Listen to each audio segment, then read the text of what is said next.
Hey, Shabbat Shalom, everyone, Shabbat Shalom. and Happy Hanukkah. Happy Hanukkah. And with that, even though last week was a pretty extensive teaching on Hanukkah, we're going to continue that today. And because it's so important to understand why this festival is so crucial in our everyday walk, because we're living in Hanukkah right now. It had not disappeared.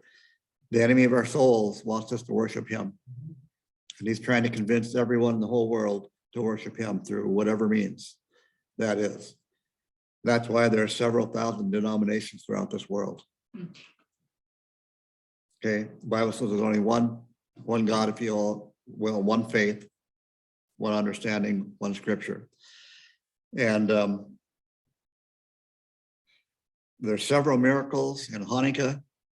One we talked quite a bit about was the light, the oil that lasted for 8 days. But one of the bigger miracles is that little ragtag army beat the mightiest army on earth. But it was Yahweh who fought through them. Yeah.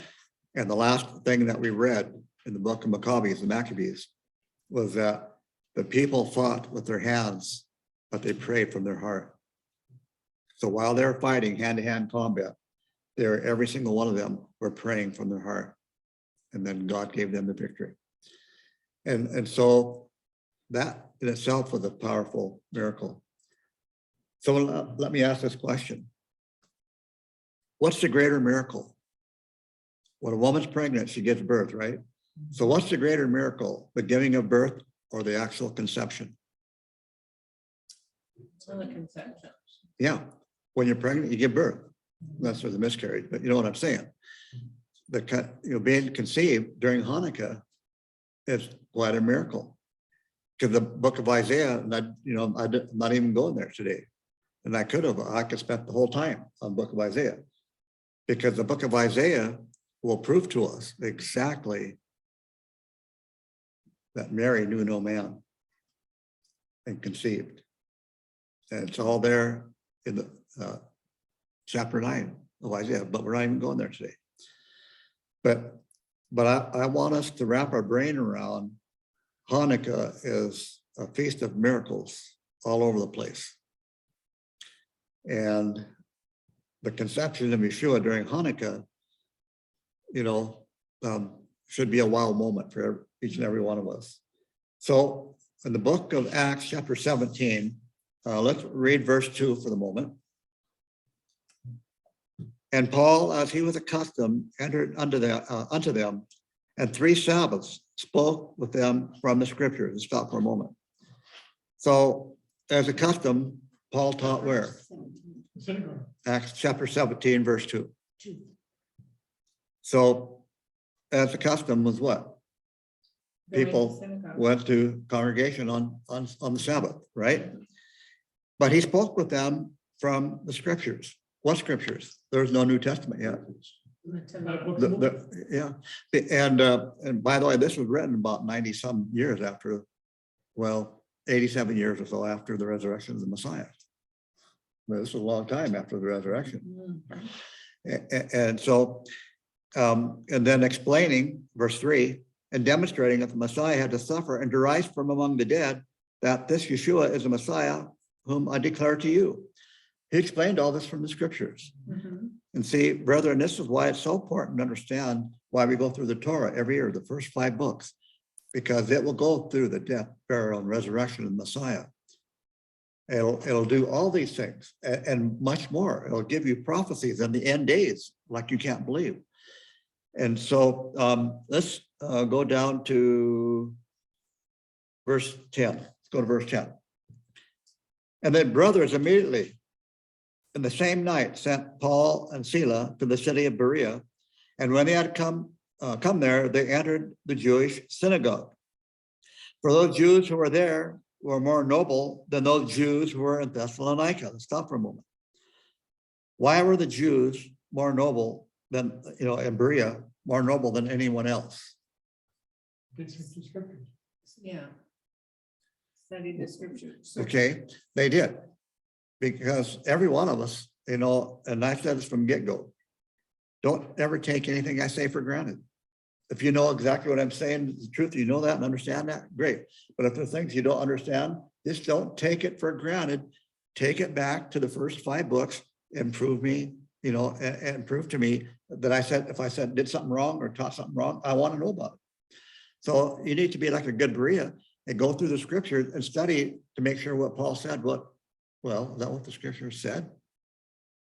See, the Jews in Berea were pretty, they're pretty smart. And they didn't have the New Testament. Remember, there's no New Testament yet. And no such thing in the New Testament. In fact, New Testament wouldn't even be there till right at the end of the 1st century, beginning of the 2nd century. So they proved from the scriptures what Paul was saying was correct, that Messiah had to suffer and rise from the dead. And this is the Yeshua is talking about.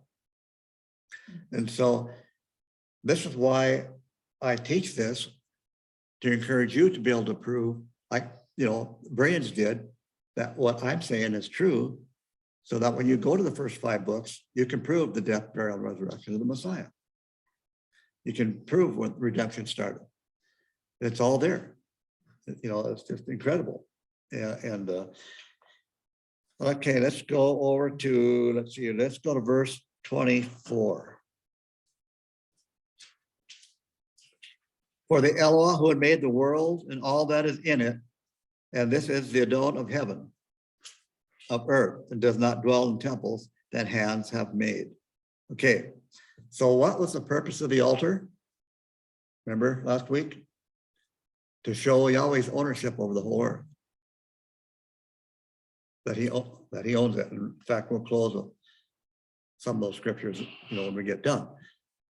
And that's why I listed for you in the handout what psalm is sung each day of the week, and whatnot. And we'll go back and we'll review that, and we'll read some of those psalms that we didn't read last week. And so it's important to understand that Yeshua made the world and all that is in it. And we'll read that psalm, later on in the study.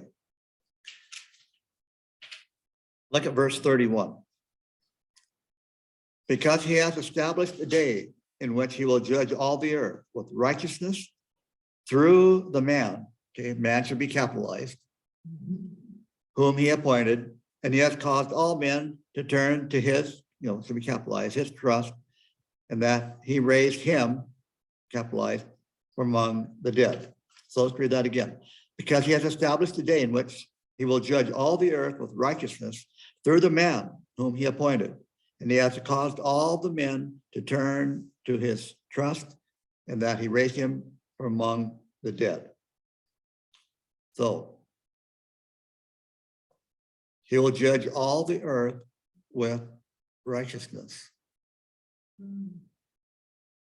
One of these days, I'm going to give you a teaching on righteousness that will be amazing. But for the moment, keep your finger here, and let's go to Deuteronomy chapter 6, verse 25. Deuteronomy chapter 6, verse 25.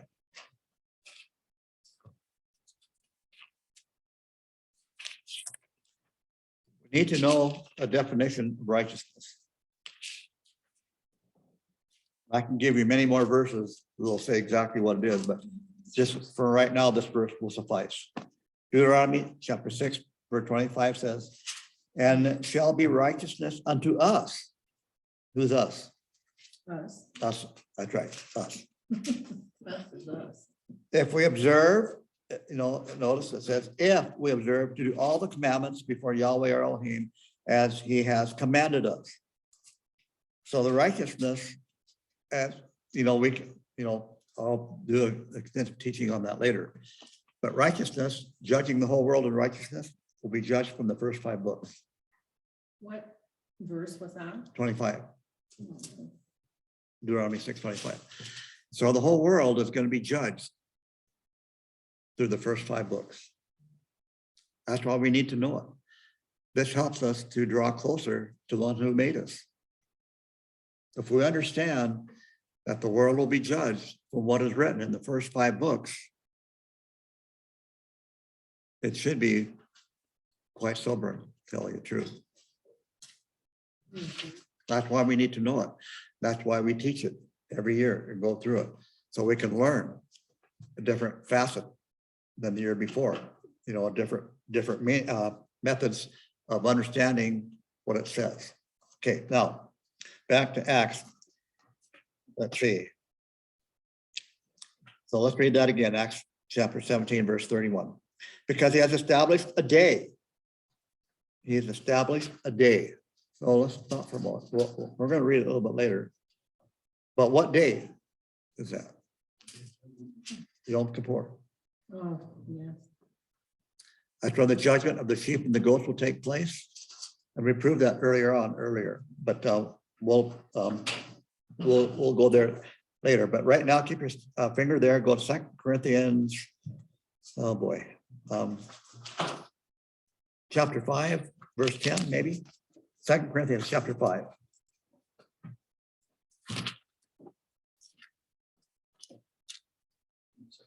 Yeah. 2 Corinthians chapter 5, verse 10.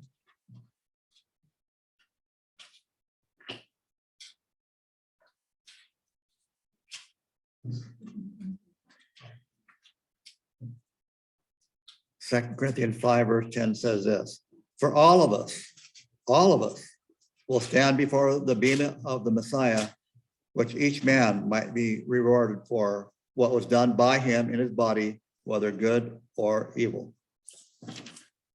Okay, now let's see. Revelation 20, verse 13. Revelation 20, verse 13.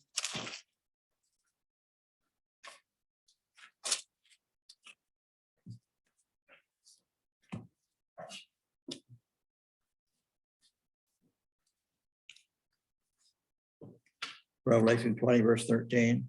And the sea gave up the dead in it, and death and Sheol gave up the dead with them.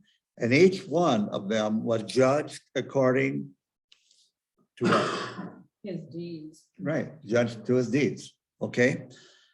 Go to Psalm 62, verse 13. Psalm 62, verse 13.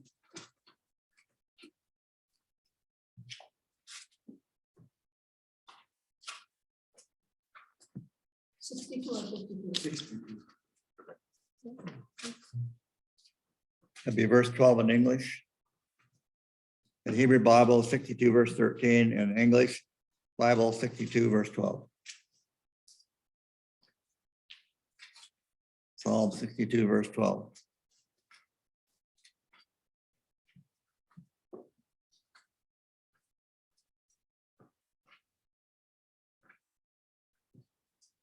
Okay, Psalm 62, verse 12 says this: also unto you, O Yahweh, belongs mercy, for you render to every man according to his work.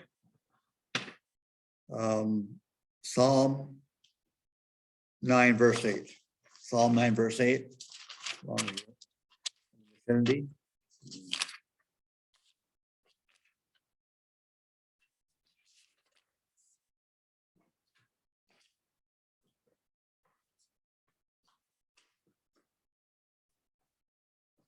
Hebrew Bible, Psalm 8, verse 9. Okay, verse 8 in English. And he will judge the world in righteousness, and he will administer judgment to the people with equity. And if you search that verse out and study every word, it's going to tell you exactly that he will judge it from the first 5 books, because he cannot judge anything out what he has written. Everything that he has written, that's what he will go by. He will not go by anything that's what was never seen by man. So that's important. Let me see here. Proverbs 24, verse 12. Proverbs chapter 24, verse 12.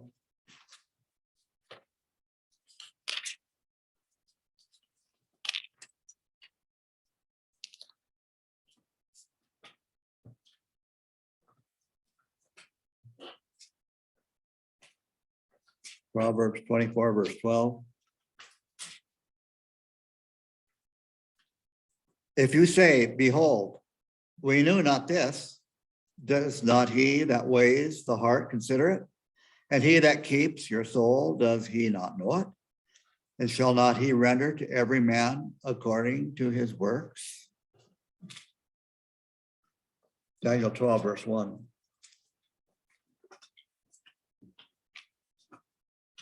Daniel chapter 12, verse 1.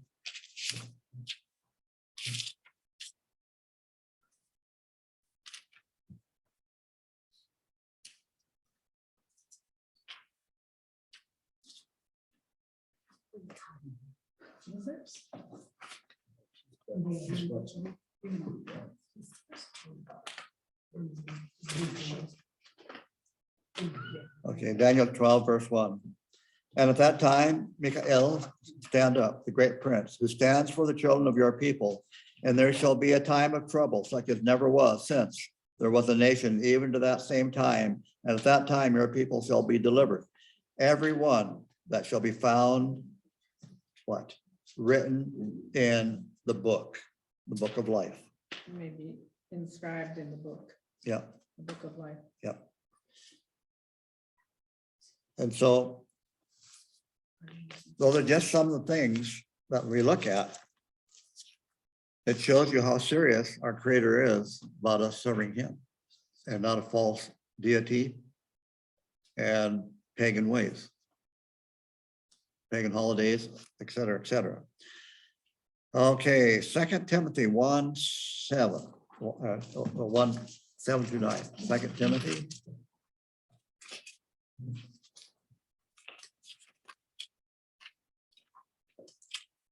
Second Timothy chapter 1, verse 7.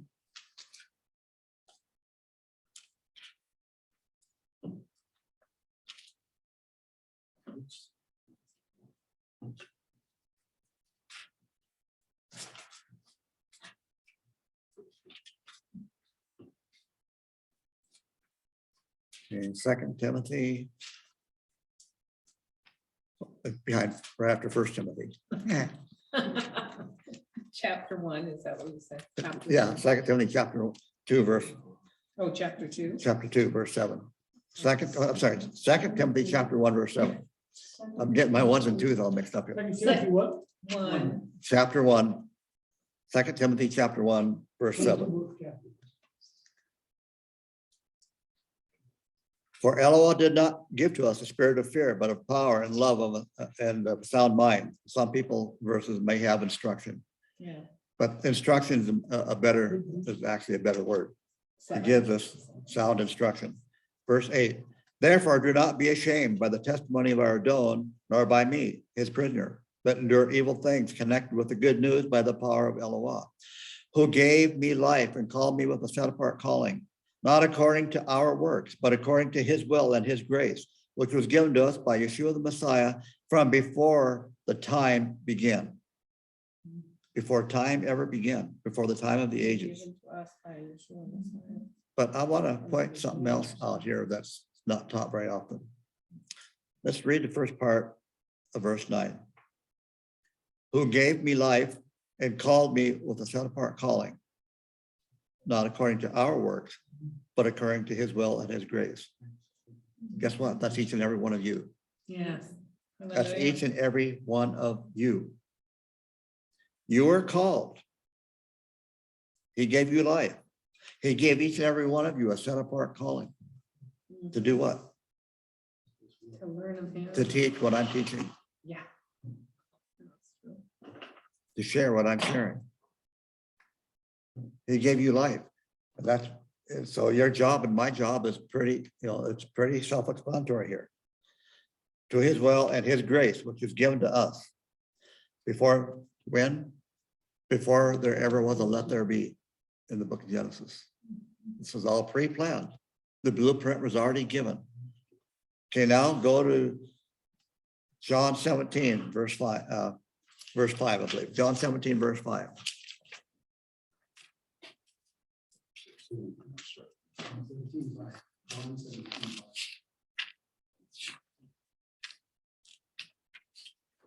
John 17, verse 5.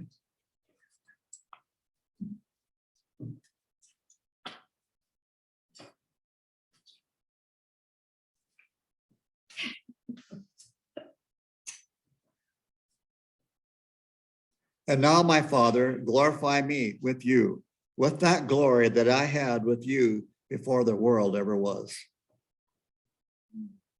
Yeah, Wow, how about that? read that again. Yeah. And now, my Father, glorify me with you, with that glory that I had with you before the world ever was. Keep in mind, we're still talking about Hanukkah and why the altar is so important. And I'll close with verses to prove that. First Peter chapter 1.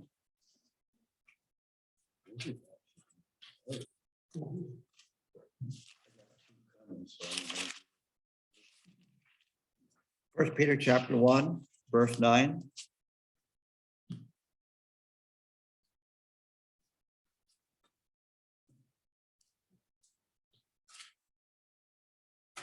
Actually, verse 19. Go to verse 19 instead. Yeah, First Peter 1:19. I'm going to skip some verses today that I had in my mind, but so anyway, First Peter 1:19. But with the precious blood of the Lamb, in whom there is no spot or blemish, who is the Messiah, who was previously appointed to this from before the foundation of the world, was manifested at the end of times. For who? You. For you. Me. Okay, that's pretty cool. Yes. Micah chapter 5, verse 1. Be verse 2 in English, I believe. Micah chapter 5.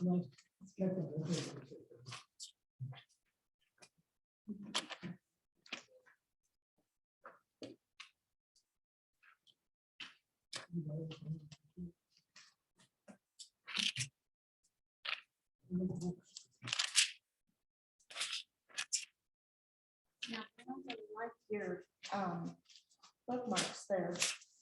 Where'd you get those? Can I have a couple? I got them from Nancy.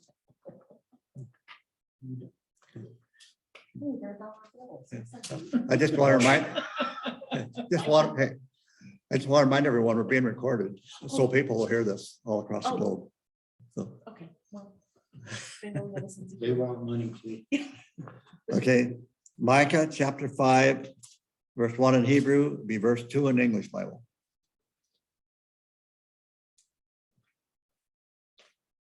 Micah 5, verse 2 in English, verse 1 in Hebrew. But you, O Beit Lachem Ephrata, which are little to be among the thousands of Yehuda, out of you shall one come forth unto me, that is to be ruler in Israel, whose going forth are from old and from ancient of days. Isaiah chapter 42, verse 1.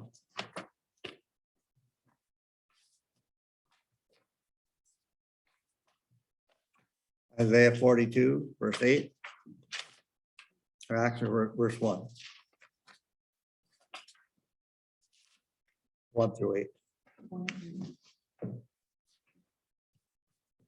Isaiah 42, verse 1.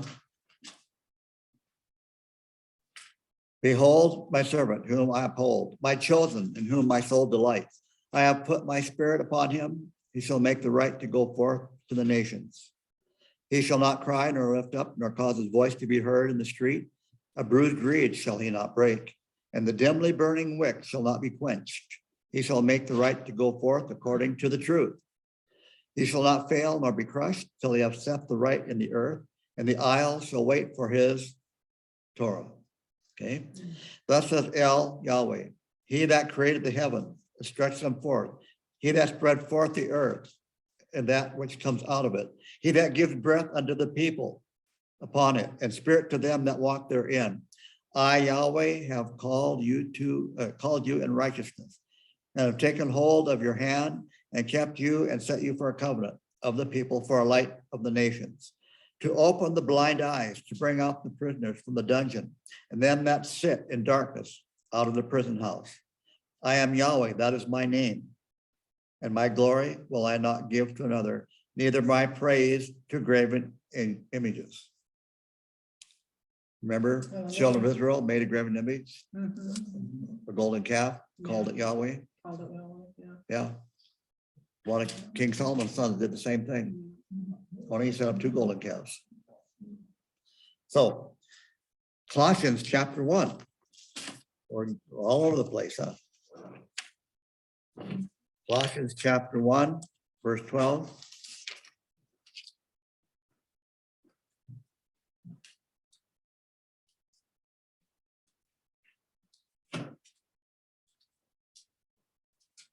Colossians chapter 1, verse 12.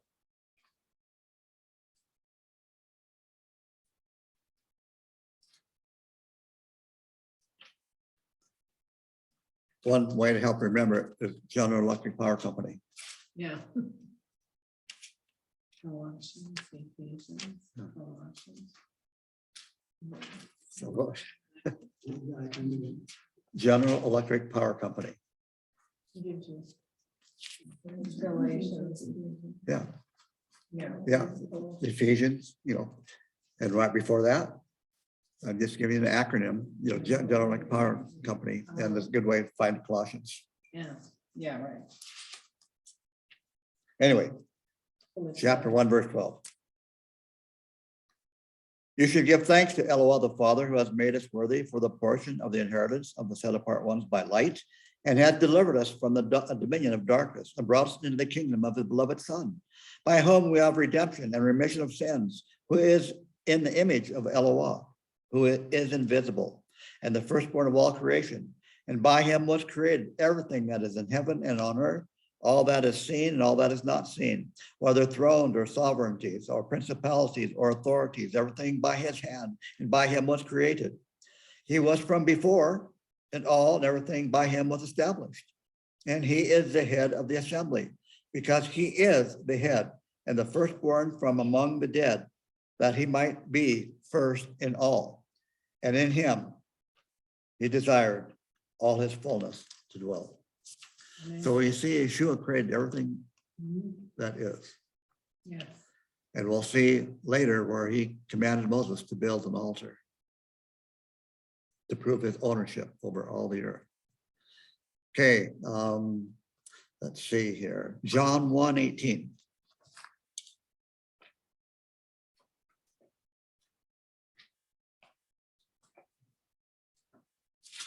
John chapter 1, verse 18.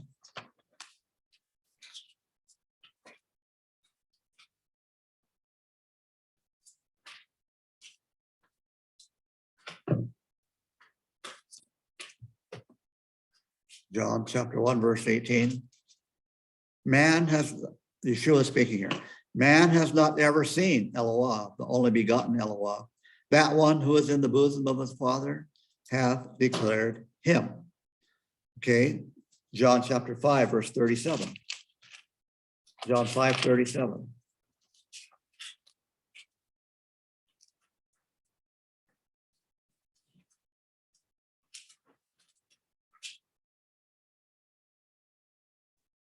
John 5:37. And the Father who has sent me testifies about me. You have not heard his voice or seen his appearance. John chapter 6, verse 46.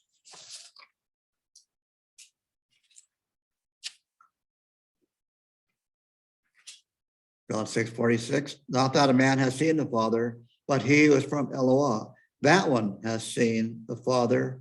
And finally, 1 John chapter 4, verse 12.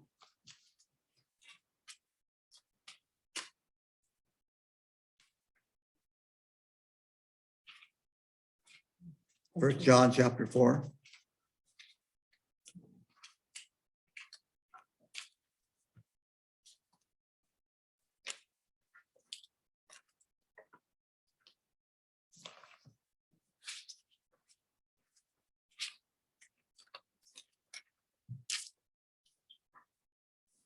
First John chapter 4, verse 12. No one has ever seen Eloah, but if we love one another, Eloah abides in us, and his love is completed in us. Let me read that verse again. 1 John 4:12.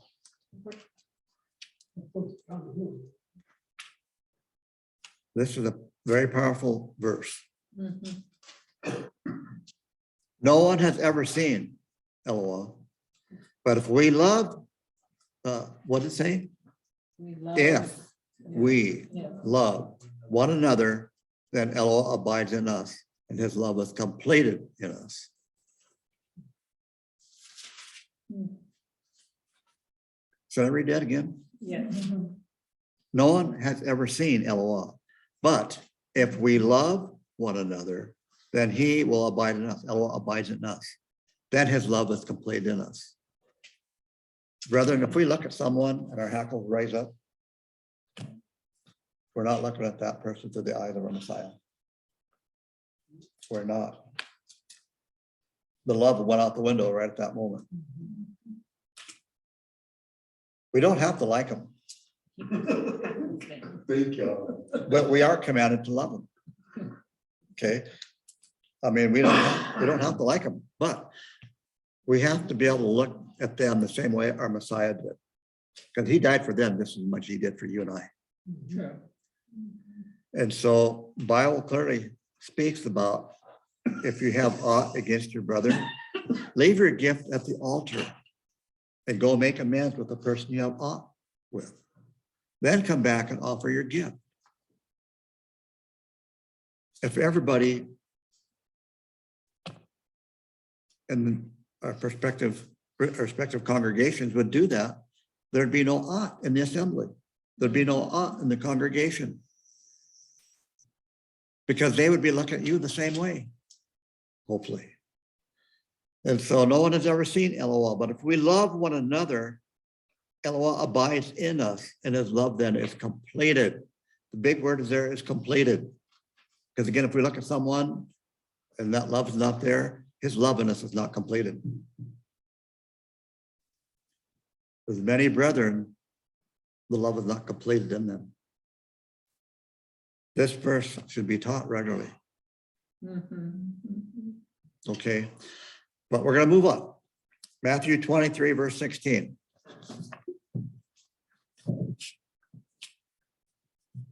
Matthew chapter 23, verse 16.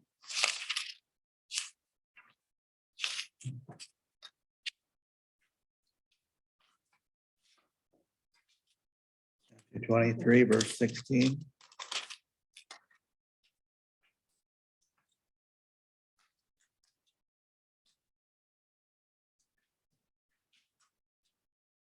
Okay.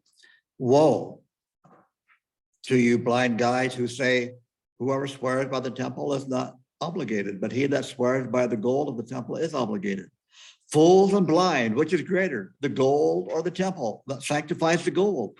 And whoever swears by the altar is not obligated, but he that swears by the gift that is upon it is obligated. O blind, which is greater, the gift or the altar that sanctifies the gift? He that swears by the altar swears by it and by all things thereon. And he that swears by the temple swears by it and by that which abides therein. And he that swore by heaven swears by the throne of Elohim and by him that sits thereon. Brethren, without the altar, you have nothing.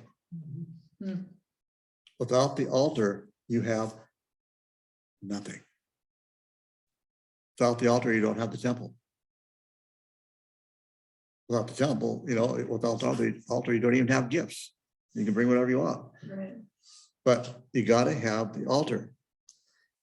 Without the altar, there is no proof of who owns the earth. Without the altar, there is no proof of who owns the earth and everything therein, like we taught last week. That's why the enemy of our souls is doing everything he can, that when that altar gets erected, he's going to go in and defile it. Because the people who let that happen, my brethren, weren't strong in his word. Mhm. And it's going to be a very painful thing for the whole world because of that. Exodus 19, verse 5. Exodus 19, verse 5.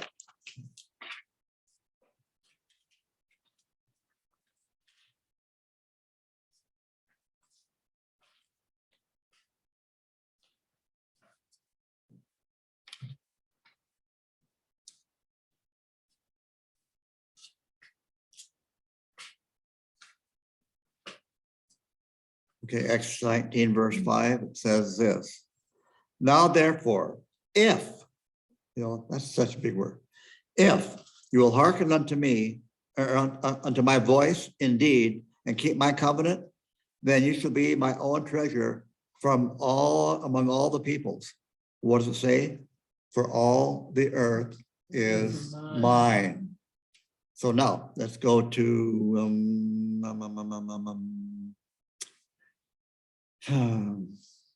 chapter 20, verse 24. Next chapter over, verse 24. Be verse 21 in the Hebrew Bibles, Exodus 20, verse 21, English, verse 24.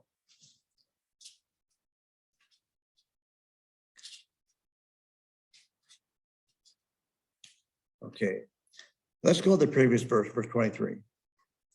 You shall not make with me gods of silver or gods of gold. You shall not make unto you an altar of earth, shall you make unto me. And shall sacrifice thereon your burnt offerings, your peace offerings, your sheep and your oxen, in every place where I cause my name to be mentioned, I will come into you and bless you. And if you make unto me an altar of stone, you shall not build it out of hewn stones. For if you lift up your tool upon it, then you have profaned it. Okay, I'll stop there. So we see that Yahweh, Yeshua, he's one he's speaking. No one ever heard the Father speak. Yeshua speaking to Moses. You build me an altar of the earth and you use unhewn stones. Why? Because I created everything that's on this earth. And these stones that you find to build my altar will prove my ownership of the whole earth. And so that is really important.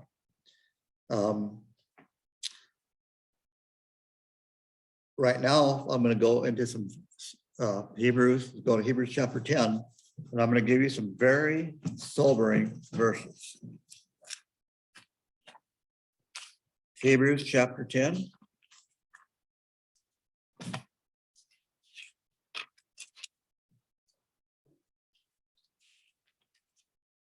Verse 21.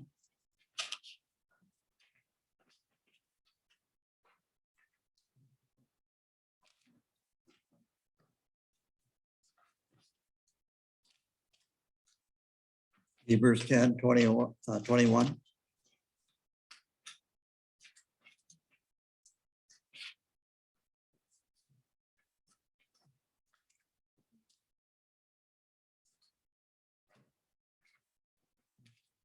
We have a Kohen Gadol, or a high priest, if you will, a Kohen Gadol who is remembered over the house of Elohim. And behold, we approach him with the true heart and in confidence of faith that we are consumed in our hearts and sprinkled from an evil conscience and washed in our bodies with the waters of purification. Let us hold fast to the understanding of the hope without wavering, for he is true and faithful that makes the promise. And it is necessary that we look at one another with love and good works. And you shall not forsake our assemblies like that which is the custom of some, but each of you shine all the more as you see the day come near. Let's go back, read that first part. And you shall not forsake our assemblies. The word for assemblies is one of the Greek words for synagogue. It's called episynagogy. Do not forsake the gathering of the synagogue is what it's saying, like some do. Especially all the more as you see the day of Yom Kippur come near. The day is another name for Yom Kippur. Remember the names of Yom Kippur? You know, giving your handouts earlier this year. The day is one of them. So right there it says, do not forsake the synagogue when you see Yom Kippur come, because that's the day of judgment. Whatever, I mean, when things really go south. Let's keep reading. But be prepared, but prepared a terrible judgment, and thus fire which consumes the rebellious. But the man who disregards the Torah of Moshe by the testimony of 2 witnesses dies without any mercy. Stop for a moment. Anybody who disregards the first 5 books of Moses dies without any mercy. That's in the New Testament. That's in the New Testament, but he's quoting from the Old. We'll get there in just a moment. The word died there is the posneko, the Greek word, posnesko. And it means to die off. It literally means to be dead. And it's future tense, it's present tense future. It's present tense future. And keep your finger there, go to Deuteronomy 17:6. Deuteronomy 17:6.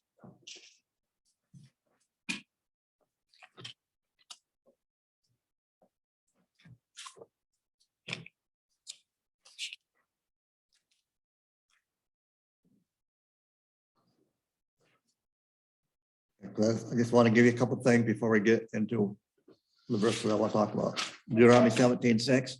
At the mouth of 2 witnesses or 3 witnesses shall he that is to die be put to death. At the mouth of 1 witness he shall not be put to death. So let's go back to Hebrews 10 verse 28. But the man who disregards the Torah of Moshe by the testimony of 2 witnesses dies without mercy. Now, what does that mean?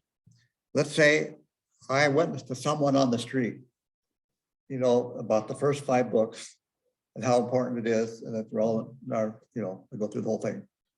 And the guy goes, shit, that's the way back then. I don't need to do, I don't need to know any of that stuff. But let's say you come along a couple of days later, end up talking to the same guy I talked to. And you didn't even know I talked to the guy.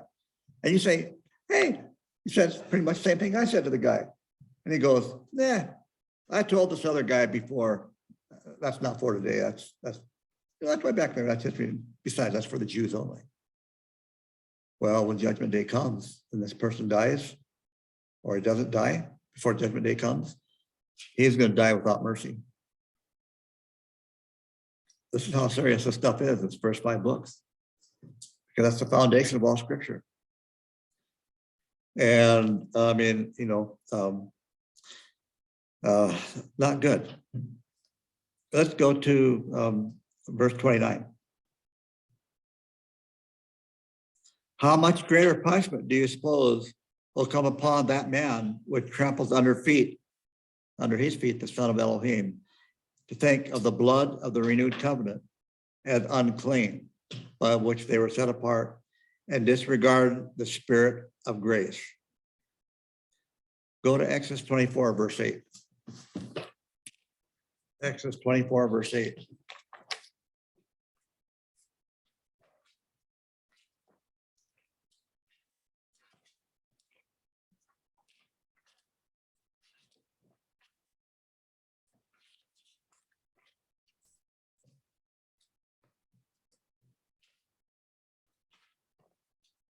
Exodus 24, verse 8. And Moshe took the blood and he sprinkled it on the people and said, behold, the blood of the covenant which Yahweh has made with you in agreement with all these words. And who was there? Mixed multitude. So it includes everyone, Jew and Gentile alike. That's right. And I don't have time to show all that to you, but I will when the time comes. In my handout that I gave last week,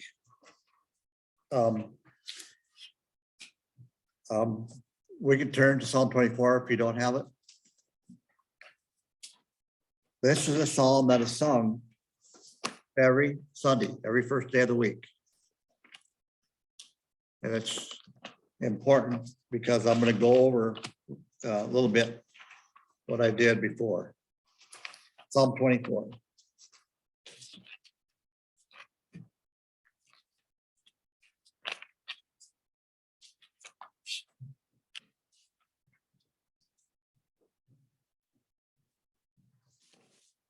Psalm 24, a Psalm of David.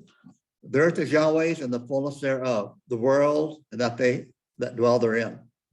For he has founded upon the seas and established upon the floods. Who shall ascend unto the mountain of Yahweh? Who shall stand in his set apart place? He that has clean hands and a pure heart, who has not taken my name in vain and has not sworn deceitfully. He shall receive a blessing from Yahweh and righteousness from the Elohim of his salvation. Such is the generation of them that seek after him, that seek your face, even Yaakov, Salah. Lift up your heads, O you gates, and be you lifted up, you everlasting doors, that the King of glory may come in. Who is this King of glory? Yahweh strong and mighty, Yahweh mighty in battle. Lift up your heads, O you gates. Yes, lift them up, you everlasting doors, that the King of glory may come in. Who then is this King of glory? Yahweh Zevaot. He is the King of glory, Selah. Let's stop for just a moment. So we can see that Yeshua is also called Yahweh Mhm. because it's a family name. Yahweh is the name of the Father, Yahweh the Son. So I'm going to read again just from what I wrote on the handout. As you can see, this psalm declares Yahweh's ownership of the earth and everything in it. He is the creator, therefore he has to say about what can be done with the earth and those who live in it. It's page 12, if you're looking.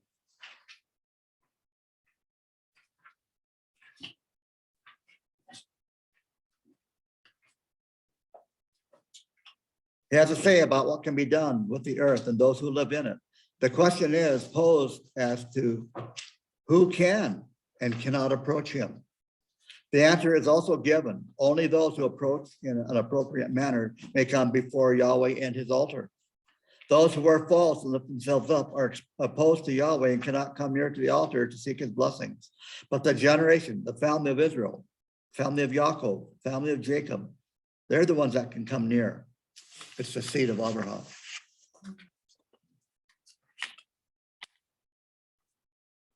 So the angel announced to Gabriel announced to Mary, that Yeshua would head the redeemed house of Yaakov. The altar actually belongs to the Messiah. When concerning the redemptive power of Yahweh's temple, his altar to sanctify the substitution sacrifices and the person of the Messiah, that the Messiah is dressed as the King of glory.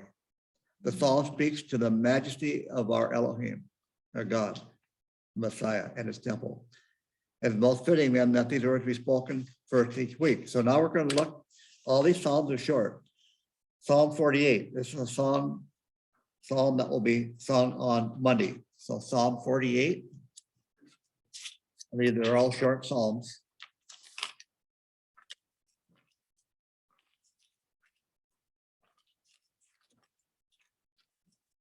Psalm 48, this is the one to be sung and recited on then Monday. Psalm 48, the song of the Psalm of the sons of Korah.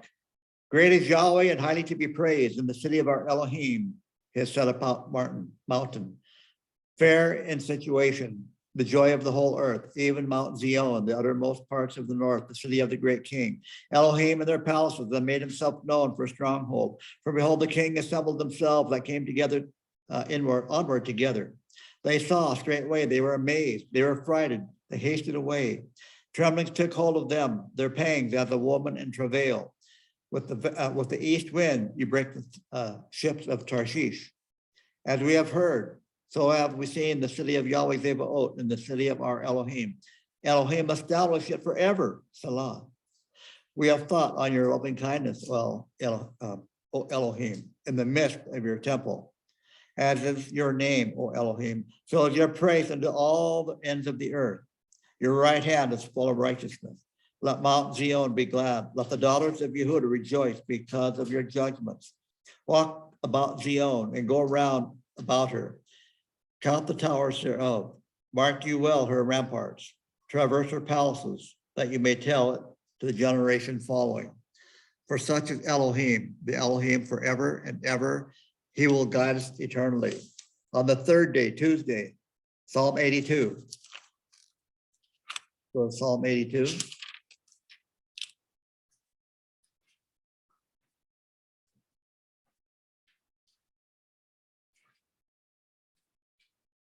Psalm 82. A psalm of Asaph. Elohim stands in the assembly of El. In the midst of Elohim, he judges. How long will you judge unjustly and respect the persons of the wicked? Selah. Judge the poor, the fatherless. Do justice to the afflicted and destitute. Rescue the poor and needy. Deliver them out of the hand of the wicked, though they know not, neither do they understand. They go about in darkness. All the foundations of the earth are moved. I said, you are Elohim, and all of you sons of Elyon. Nevertheless, you shall die like men and fall like one of the princes. Arise, O Elohim, judge the earth, for you shall possess all the nations. Wednesday, Psalm 94. Fourth day of the week, Psalm 94.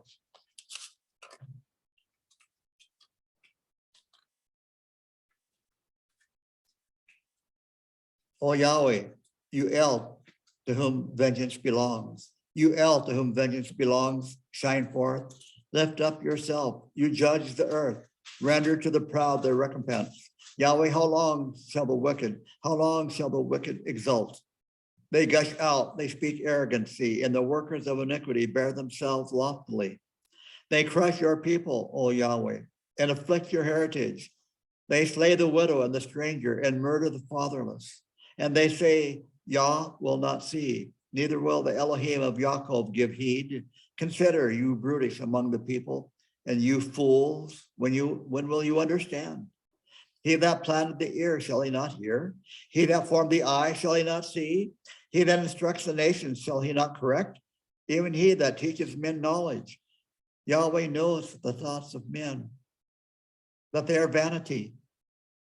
Happy is the man whom you instruct, O Yah, and teach out of your Torah, that you may give him rest from the days of evil, until the pit be digged for the wicked. For Yahweh will not cast off his people, neither shall he forsake his inheritance. For right shall return unto justice, and all the upright in the heart shall follow it. Who will rise for me against the evildoers? Who will stand up for me against the workers of iniquity? Unless Yahweh had been my help, my soul had soon dwelt in silence. If I say my foot slips, your mercy, O Yahweh, holds me up. When my cares are many within me, your comforts delight my soul. Shall the seed of the wicked, shall the fellowship with you, which frames mischief, by statute, they gather themselves together against the soul of the righteous and condemn innocent blood. But Yahweh has seen my high tower and my Elohim, the rock of my refuge, and he has brought upon them their own iniquity and will cut them off on their own evil. Yahweh or Elohim will cut them off. Fifth day, Thursday, Psalm 81.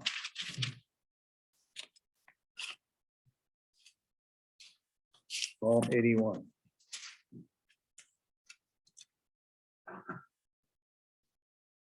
For the later upon the Gittit, a psalm of Asaph. Sing aloud unto Elohim, our strength. Shout unto Elohim of Yaakov. Take up the melody and sound the timbrel, the sweet harp with the psaltery. Blow the horn at the new moon and on the hidden day. Now I'm going to stop for a moment there. Blow the horn and the new moon at the Hebrew word is Yom HaKaseh. That means the hidden day, the day of concealment, which is the day of concealment. Some Bibles will have the day of the full moon. It's like, what? Doesn't even make sense. So you got to be careful the translations that you have. Because it literally says blow the horn on the new moon and on Yom HaKaseh, the hidden day or the day of concealment. Okay, continue reading. For it is a statute for Israel, an ordinance of Elohim of Yaakov. He appointed Yosef for testimony, whom he went forth against the land of Egypt. The speech of one that I did not hear, that I knew I did not I hear. I removed his shoulder from the burden. His hands were free from the basket. You did call in trouble, and I rescued you. I answered you in the secret place of thunder. I proved you at the water of Meribah, Selah. Hear, O my people, and I will admonish you, O Israel, if you would just hearken unto me. There shall no strange God be in you, neither shall you worship any foreign God. I am Yahweh your Elohim, who brought you forth out of the land of Egypt. Open your mouth wide, and I will fill it. But my people hearken not to my voice, and Israel will none of me. So I let them go after their stubbornness, after their own heart, that they might walk in their own counsels. Oh, that my people would hearken unto me, that Israel would walk in my ways. I would soon subdue their enemies and turn their hand against their adversaries. The haters of Yahweh should dwindle away before him, and their punishment should endure forever. They should also be fed with the fat of wheat, with the honey of the rock would I satisfy you.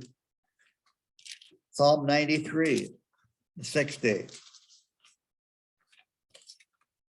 which is Friday. Psalm 93.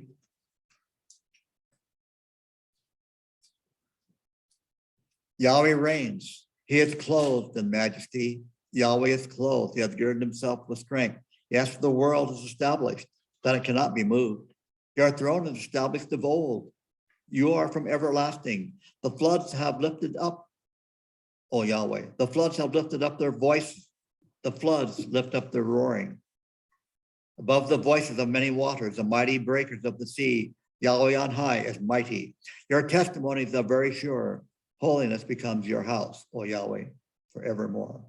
And finally, the psalm that is recited and sung on the Sabbath day, Psalm 92. A song for the Sabbath day, it says. It is a good thing to give thanks unto Yahweh and to sing praises unto your name, Elyon, to declare your loving kindness in the morning and your faithfulness in the night seasons, with an instrument of 10 strings, with a psaltery, with a solemn sound upon the harp. For you, Yahweh, have made me glad through your work. I will exult in the works of your hands. How great are your works, O Yahweh! Your thoughts are very deep. A brutish man knows not, neither does a fool understand this. When the wicked spring up as the grass, and when all the workers of iniquity do flourish, it is that they may be destroyed forever. But you, O Yahweh, are on high forevermore. For behold your enemies, O Yahweh, for behold your enemies shall perish. All the workers of iniquity shall be scattered.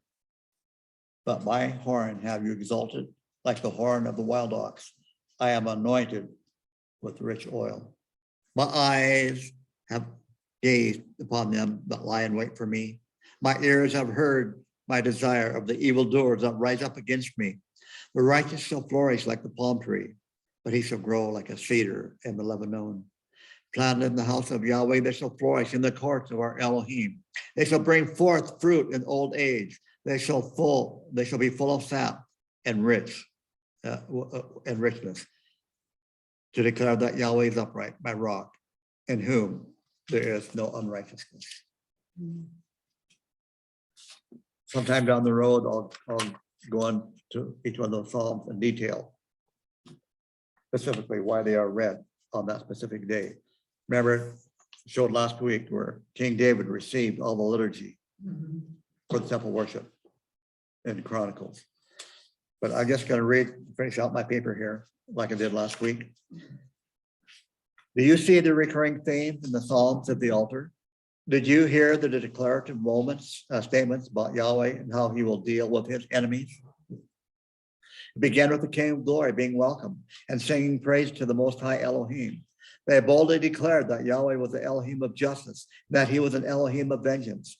Now consider the altar that is going to be built in our day. We won't turn there, but Revelation 11, verse 1.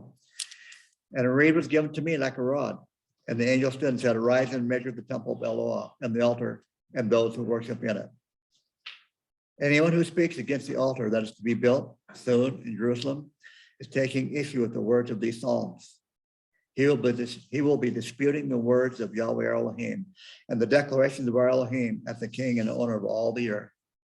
To speak against the altar is to speak against these psalms and to say that the earth is not Yeshua's creation.